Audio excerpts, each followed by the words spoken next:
उसमें world cup में debut कर रहे हैं, तो ये सबसे बड़ी खुशी की बात हम सब के लिए है। तो ये वाले वर्ल्ड कप में अभी बहुत सारी टीमें हैं, 6 टीमें हमने इस टाइम पे रखी हुई थी जो वर्ल्ड कप में यूज़ करी। Unfortunately West Indies, UAE and Oman बाहर हो गए, लेकिन Sri Lanka, Afghanistan and Bangladeshi people are there, they will be using our cricket bat in this very world cup.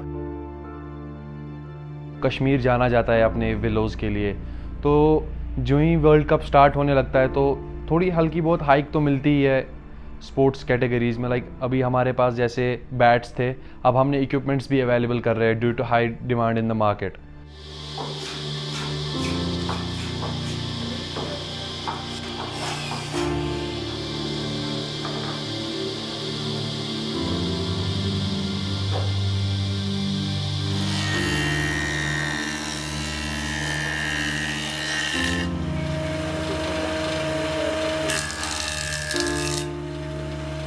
अब ये जो माल बनता है, ये बागड़े लकड़ी आती है, इनकी चीरती है पहले। ये बागड़े चीरने के बाद में फिर ये 1-1.5 साल के लिए सूखती है। सूखने के बाद में जब इनकी रंधाई होती है फिर आरे पे जाती है। फिर ये आरे पे जाने फिर चूक के गलती जब जाके इनका बैट बनता है। बैट बनने के बाद फिर ये रेग माल लगता है, फिर ये तैयार होता है। ये बल्ले में कोई फ़र्क नहीं, इंग्लिश बैट जो है और ये कश्मीरी बिल्लो जो है बात एक ही है। बहुत स्ट्रॉन्ग करके बनाया जाता है, बराबर की टक्कर देता है इंग्लिश बिल्लो की। मैं ये कह रहा हूँ कि उससे भी बेहतर एक दफ़े को। 1180 ग्राम। हम पहले नॉर्मल से बैट्स बनाते थे, लाइक टेनिस बैट्स, और थोड़ा हार्ड टेनिस के लिए। उन दिनों तो हार्ड टेनिस उतना खेला नहीं जाता था, तो फिर हमने धीरे धीरे एक्सपोजर, यहाँ तो बहुत सारी लाइक ये हब है क्रिकेट बैट प्रैक्टिस का। तो उसके बाद आज धीरे धीरे हम आगे बढ़ते गए।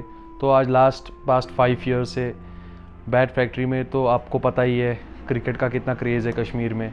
तो उस हिसाब से हमने लाइक बड़े बड़े प्लेयर्स से देखा है कि बैट वो किस तरह के यूज़ करते हैं। हम वो प्रोफाइल यूज़ करने लगे, यहाँ पे मार्केट्स में डालने लगे।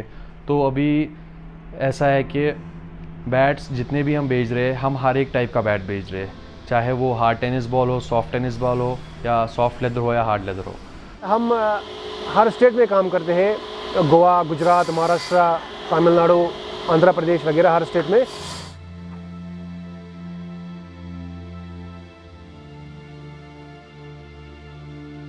We have been making cricket bats in Kashmir for last 100 years, but we did not thought of a plan that someday a day may come when this willow is going to extinct. We have been cutting down trees for 100 years, making around 3 million bats annually.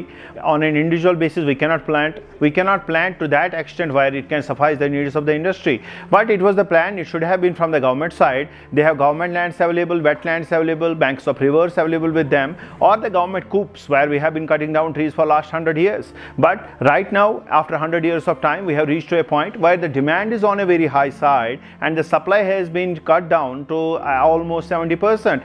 An industry that consists of around 1.5 lakh people who are working in it, an industry that generates around 300 crore revenue, an industry that caters to the 80% of the world's cricket bat demand. If government is not planting 100,000 trees annually on a sustainable plantation drive platform, or that kind of program is not run by the government, this industry won't survive after next 5 years and we all will be rendered jobless.